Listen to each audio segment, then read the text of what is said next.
Assalamualaikum warahmatullahi wabarakatuh. Perkenalkan, nama saya Irda Eliana Sutrami, NPM 2005170140.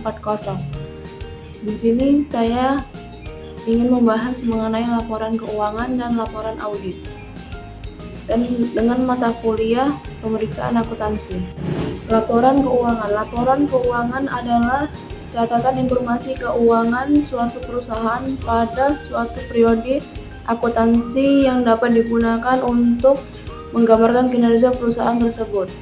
Adapun secara umum, laporan keuangan adalah laporan keuangan yang berisi pencatatan uang dan transaksi yang terjadi dalam bisnis, baik transaksi pembelian maupun transaksi penjualan, dan transaksi lainnya yang memiliki nilai ekonomi dan moneter. Adapun jenis-jenis laporan keuangan yaitu 1. Laporan laba rugi. Laporan laba rugi merupakan laporan yang menyajikan informasi pengeluaran, pendapatan, serta laba atau rugi yang dihasilkan perusahaan selama periode tertentu. Melalui laporan laba rugi ini bisa memperlihatkan kinerja keuangan dari suatu usaha atau perusahaan. Dan yang kedua yaitu laporan arus kas. Laporan arus kas merupakan laporan yang memberikan informasi keluar dan masuknya kas dalam suatu perusahaan yang disebabkan oleh adanya aktivitas operasi, investasi, dan pendanaan. Yang ketiga yaitu laporan perubahan modal. Laporan perubahan modal adalah salah satu jenis laporan keuangan yang sangat penting bagi perusahaan.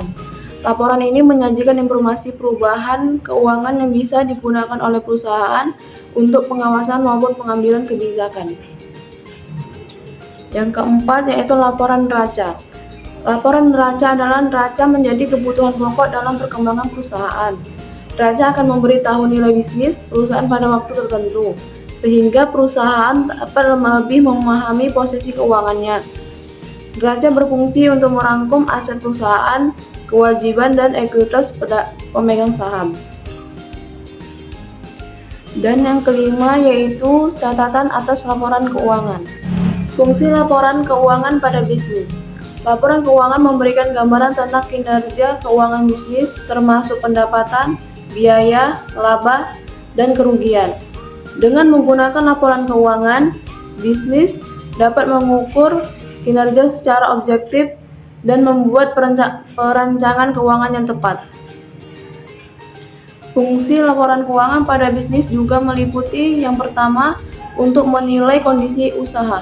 Seluruh laporan ini berguna sebagai penilai kondisi usaha, maksudnya jika dari catatan keuangan terlalu banyak kerugian berarti perusahaan sedang mengalami kemunduran.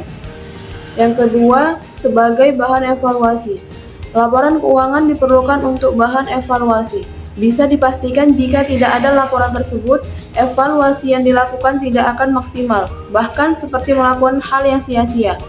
Dan yang ketiga, bentuk pertanggungjawaban perusahaan.